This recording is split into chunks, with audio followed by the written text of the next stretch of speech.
प्रीतमपुर गांव के एक कोने में एक बहुत पुराना पीपल का पेड़ खड़ा था, जिसकी जड़ें जमीन में उतनी ही गहरी थीं जितनी गहरी उस गांव की कहानियां थीं। उसी पीपल के नीचे हर सुबह शंकर अपना छोटा सा दाल चावल का ठेला लगाता था। ठेले पर एक भगोना दाल, एक भगोना चावल और कुछ पुरानी जंग लगी कटोरियां सजी रहती थीं। दिन भर की कड़ी मेहनत के बाद भी मुश्किल से 4-5 ग्राहक ही आते थे, और वो भी पेट भरने से ज्यादा मजबूरी निभाने। दोपहर की तेज धूप थी और ऐसा लग रहा था मानो पीपल के पेड़ की छाया भी आज थक कर हार मान चुकी हो। शंकर अपने ठेले के पास चुपचाप बैठा हुआ था, जैसे जिंदगी से कोई जवाब मांग रहा हो। दाल ठंडी पड़ रही थी, चावल सूखने लगे थे और आज भी ग्राहक गिनती के ही आए थे। अरे शंकर, हर रोज यही दाल चावल बेचता रहता है, कुछ नया करने का मन नहीं करता क्या? मन तो बहुत करता है भैया, लेकिन जो आता है वही तो बेच रहा हूँ। कुछ नया करने के लिए सिर्फ मन नहीं, हिम्मत भी चाहिए और पैसा भी। रोज रोज यही खाएगा आदमी तो वो भी ऊब जाएगा शंकर। वैसे सच सच बता, इस दाल चावल से घर कैसे चल रहा है? शंकर कुछ पल चुप रहा। दर्द बहुत गहरा था और शब्द उससे भी भारी। पुराना कर्ज अब तक उसके कंधों से उतरा नहीं था। हाँ भैया, कर्ज तो जैसे मेरे साथ साया बनकर चल रहा है। कमाता हूँ तो पहले उसी को चुकाने में चला जाता है, अपने लिए कुछ बचता ही नहीं। यार शंकर, इस तरह तो पूरी जिंदगी निकल जाएगी। दाल चावल बेचकर आज तक किसी को आगे बढ़ते देखा है क्या? कुछ अलग सोच दोस्त, वरना ये चक्कर कभी नहीं टूटेगा। खेत नहीं है, दुकान खोलने के पैसे नहीं, और कुछ और बनाना मुझे आता भी नहीं। जो किस्मत ने दे दिया है उसी में किसी तरह गुजारा कर रहा हूँ। ग्राहक की हर बात शंकर के दिल में एक एक करके तीर की तरह चुभ रही थी। देख भाई, अगर जिंदगी में कुछ बदलना है ना तो डर छोड़ना पड़ेगा। आजकल लोग सिर्फ पेट नहीं, नया स्वाद ढूंढते हैं। कुछ अलग करेगा तभी लोग रुकेंगे और तेरा ठेला देखेंगे। अलग? लेकिन क्या? ग्राहक चला गया, लेकिन उसके शब्द शंकर के मन में तूफान छोड़ गए। शंकर ठेले के पास खड़ा रह गया, खाली सड़क को देखते हुए, और पहली बार दाल चावल से आगे कुछ और सोचते हुए। ग्राहक के जाने के बाद भी शंकर अपनी सोच में डूबा रहा। तभी सड़क के उस सिरे से एक औरत अपने छोटे बेटे का हाथ थामे ठेले की ओर धीरे धीरे बढ़ती दिखाई दी। चल बेटा, यहीं दाल चावल खा लेते हैं, आज बहुत भूख लगी होगी। नहीं अम्मा, मुझे आज दाल चावल नहीं खाना। तो फिर क्या खाएगा बेटा? यही तो मिलता है। मुझे बिरयानी खानी है अम्मा, आज स्कूल में दोस्त लाया था, बहुत स्वादिष्ट थी। बिरयानी, ये शब्द शंकर के कानों में ऐसे गूंजा जैसे कोई घंटी बज उठी हो। अरे बेटा, यहाँ बिरयानी नहीं मिलती, और वो बहुत महंगी भी होती है। औरत कुछ पल चुप खड़ी रही। उसकी खामोशी में गरीबी की मजबूरी साफ दिखाई दे रही थी। चल बेटा, आज घर चलकर ही कुछ बना लेंगे। ठीक है अम्मा। माँ बेटा ठेले से दूर चले गए। बच्चे के कदम भारी थे और माँ की आंखों में अनकही शर्म और दर्द तैर रहा था। शंकर सब देख रहा था, हर पल, हर भाव। उसी पल शंकर के दिल में एक तेज सी चिंगारी जली। बिरयानी? लोग दाल चावल से ऊब चुके हैं। अगर मैं बिरयानी बनाऊं तो क्या लोग खाएंगे? ये सिर्फ एक सवाल नहीं था, ये शंकर की बदलती किस्मत की पहली दस्तक थी। और यहीं से एक ठेले की कहानी धीरे धीरे एक बड़े सपने में बदलने लगी। रात अपने साथ सन्नाटा लेकर आ चुकी थी। दिन भर की थकान शरीर में भरी हुई थी, लेकिन शंकर की आंखों में नींद नहीं थी। सिर्फ सवाल ही सवाल थे। कच्चे घर के एक कोने में छोटी सी लालटेन जल रही थी। रसोई से दाल उबलने की हल्की हल्की आवाज आ रही थी। आ गए? शंकर जमीन पर बैठ गया। कुछ पल चुप रहा, जैसे शब्दों को एक एक करके जोड़ रहा हो। सरोज, आज ठेले पर एक अजीब सी बात हुई। सरोज ने चूल्हे की आंच थोड़ी धीमी कर दी। वो समझ गई थी कि ये बात साधारण नहीं है। एक बच्चा था, अपनी माँ से बिरयानी मांग रहा था। बिरयानी? हाँ, वही बिरयानी जो हम सिर्फ त्योहारों में दूसरों के घर से महक में सूंघते हैं। सरोज कुछ नहीं बोली। उसकी चुप्पी में डर भी था और उम्मीद भी। सरोज, अगर मैं ठेले पर दाल चावल छोड़कर मटन बिरयानी बेचूं तो? बिरयानी? इतना बड़ा फैसला अचानक? डर तो मुझे भी लग रहा है, लेकिन अगर यूं ही दाल चावल बेचता रहा तो जिंदगी भी यहीं अटक कर रह जाएगी। लेकिन शंकर, बिरयानी बनाएगा कौन? मुझे तो दाल चावल के अलावा कुछ खास आता भी नहीं। नसीम को आती है, वही नसीम जो शहर के होटल में काम करता है। मैं उससे सीख लूंगा। और अगर नहीं बिकी तो? मटन महंगा होता है शंकर, नुकसान हुआ तो क्या करेंगे? सरोज के सवालों में डर साफ झलक रहा था, लेकिन भरोसा भी उतना ही गहरा था। नुकसान तो अभी भी हो रहा है सरोज, हर दिन हर महीने। कम से कम एक बार कोशिश तो करो।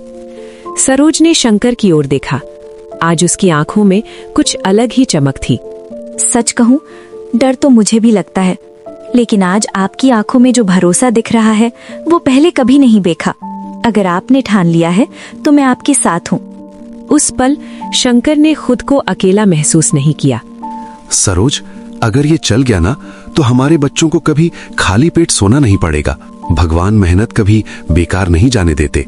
आप सीख लीजिए बिरयानी बनाना। उस रात शंकर देर तक जागता रहा। लालटेन की रोशनी में उसने अपने सपनों की नई तस्वीर बनाई। डर अभी भी था, लेकिन अब उसके साथ उम्मीद भी जग चुकी थी।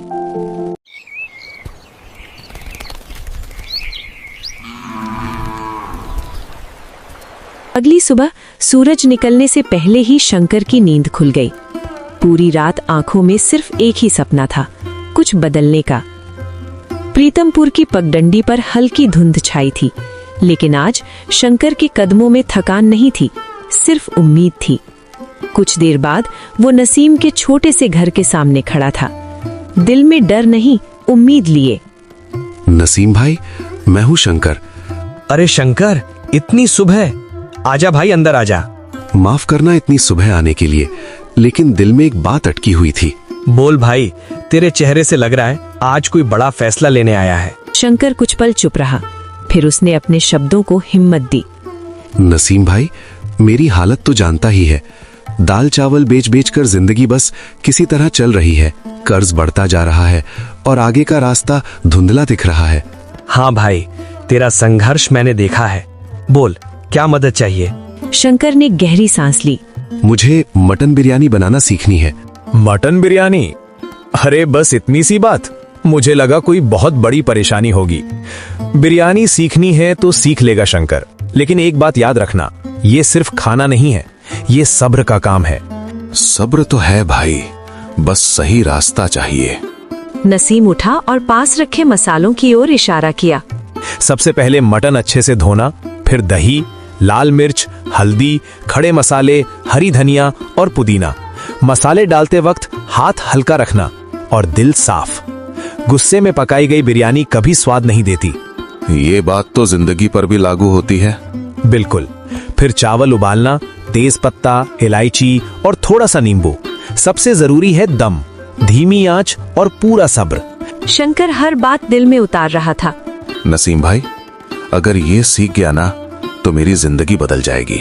जिंदगी बदलने की ताकत तेरे अंदर पहले से है, मैं तो बस रास्ता दिखा रहा हूँ।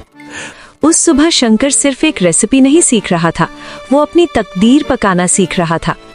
नसीम के घर से लौटते वक्त शंकर के कदम हल्के थे, लेकिन मन में एक बड़ा सपना चल रहा था।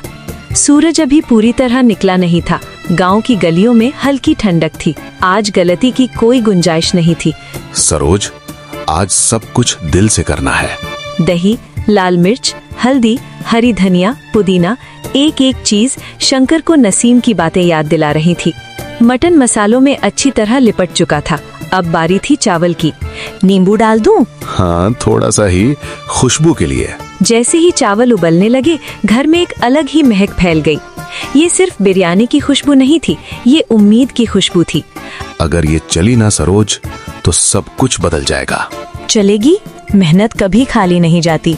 अब मटन चूल्हे पर था, धीमी आंच, बिल्कुल वैसी जैसी सिखाई गई थी। शंकर खुद से फुसफुसाया, जल्दी मत करना, सब्र रखना। जब मटन लगभग पक चुका था, उसके ऊपर चावल की परत बिछाई गई, ढक्कन रखा गया, दम लगाया गया और वक्त जैसे थम सा गया। दिल बहुत तेज धड़क रहा है। मेरा भी, जैसे जिंदगी उबल रही हो। कुछ देर बाद शंकर ने दम खोला। भाप के साथ एक तेज गहरी लुभावनी खुशबू बाहर निकली। सरोज, लगता है बन गई। लगता नहीं, सच में बन गई है। उस सुबह शंकर ने सिर्फ बिरयानी नहीं बनाई थी, उसने अपने सपने को पकाया था। गांव का चौराहा, जहां रोज लोग आते जाते थे, आज वहां कुछ अलग था। शंकर ने ठेला उसी जगह लगाया जहां बरसों से दाल चावल बिकता था, लेकिन आज बर्तन से उठती खुशबू कुछ और ही कहानी कह रही थी। दम खुलते ही मटन बिरयानी की महक हवा में फैल गई। अरे ये कैसी खुशबू है, लगता है कहीं बिरयानी बन रही है। लोग रुकने लगे, देखने लगे, लेकिन कोई पहले आगे नहीं बढ़ा। उसी पल कल वाली औरत अपने बेटे के साथ उधर से गुजरी। अम्मा देखो, यहाँ मटन बिरयानी है। अरे सच में? कल तो यहाँ दाल चावल था। शंकर का दिल तेज तेज धड़कने लगा। हाँ दीदी, आज स्पेशल मटन बिरयानी है। सच बताओ, अच्छी है ना? एक बार खा कर देखिए, अगर पसंद ना आए तो पैसे मत देना। आवाज कांप रही थी, लेकिन आंखों में पूरा भरोसा था। ठीक है, एक प्लेट लगा दो। पहला निवाला पड़ा और चेहरे बदल गए। अरे बाप रे, ये तो कमाल है। अम्मा, ये तो स्कूल वाली से भी ज्यादा अच्छी है। शंकर की आंखों में पानी भर आया। एक प्लेट और दे दो भैया। ये शब्द शंकर के लिए सबसे बड़ी जीत थे। फिर एक प्लेट, फिर दूसरी, फिर तीसरी। अरे शंकर, आज तो तेरा ठेला बिरयानी होटल बन गया। काका, आज दाल चावल छुट्टी पर है। वाह, मटन तो मुंह में घुल रहा है। अब ठेले के आगे लोगों की लाइन लग गई थी। लगता है भगवान ने मेहनत देख ली। शाम तक हांडी खाली हो चुकी थी, लेकिन शंकर का दिल भर चुका था। ये सिर्फ पहली बिक्री नहीं थी, ये उस संघर्ष की जीत थी जिसे दुनिया अक्सर देख नहीं पाती। रात गहराने लगी, चौराहे की रौनक धीरे धीरे सन्नाटे में बदल गई। शंकर ने खाली बर्तन देखे और पहली बार दिल से मुस्कुराया। आज थकान भी मीठी लग रही थी। ठेला समेटकर वो धीरे धीरे घर की ओर चल पड़ा। रास्ते भर कदम भारी नहीं थे, दिल भारी था खुशी से। सरोज ने पैसे देखे तो उसकी आंखें भर आईं। इतनी कमाई? अब कर्ज उतरेगा, अब बच्चों की फीस रुकेगी नहीं, अब हम भी चैन से सांस लेंगे। भगवान ने आपकी मेहनत देख ली। आज समझ आया, डर से बड़ा कुछ नहीं होता। दोनों जमीन पर बैठे सादा खाना खाते हुए इस जीत को चुपचाप महसूस कर रहे थे। सरोज, आज सिर्फ बिरयानी की खुशबू नहीं, सपनों की खुशबू आ रही है। हाँ, और ये खुशबू अब रोज आएगी। उस रात उस छोटे से घर में अमीरी नहीं आई थी, लेकिन उम्मीद हमेशा के लिए बस गई थी। अगली सुबह प्रीतमपुर कुछ अलग सा लग रहा था, जैसे हवा में भी अब तक मटन बिरयानी की महक तैर रही हो। शंकर ठेला लेकर चौराहे पर पहुंचा तो उसकी आंखें हैरानी से फैल गईं। इतनी सुबह और ये सब लोग? ठेले के सामने पहले से ही लोगों की लाइन लगी थी। भैया, आज जल्दी आ गए, कल वाली बिरयानी मिलेगी ना? आज तो काम पर देर हो जाऊंगा, पहले बिरयानी खाऊंगा। शंकर के हाथ हल्के से कांपे, लेकिन इस बार डर से नहीं, खुशी से। सबको मिलेगी, आज भी उतनी ही दिल से बनाई है। उसी भीड़ में एक जाना पहचाना चेहरा आगे बढ़ा। अरे शंकर, लगता है अब मुझे भी लाइन में लगना पड़ेगा। नसीम भाई, अगर तू ना होता तो ये दिन भी नहीं देख पाता। मैंने तो बस मसाले बताए थे, दम तूने खुद लगाया है दोस्त। शंकर का चेहरा खिल उठा। लोग खाते, मुस्कुराते और दूसरों को बुलाते। अब से तू दाल चावल वाला नहीं, बिरयानी वाला शंकर है। शंकर की आंखें नम हो गईं। कभी सोचा नहीं था लोग मेरे नाम से मुझे बुलाएंगे, इतना प्यार देंगे। आप सबका दिल से शुक्रिया। वो पीपल का पेड़ आज भी वहीं खड़ा था, लेकिन उसके नीचे खड़ा इंसान अब वही नहीं था। जिंदगी बदलने के लिए बड़े साधनों की नहीं, एक सही सोच और एक साहसी कदम की जरूरत होती है। तो दोस्तों, वीडियो बनाने में बहुत मेहनत लगती है। अगर कहानी पसंद आई हो तो वीडियो को लाइक करें, चैनल को सब्सक्राइब करें, शेयर करें और कमेंट में अपनी राय जरूर दें। मिलते हैं अगली कहानी के साथ अगली वीडियो में। तब तक के लिए अलविदा दोस्तों।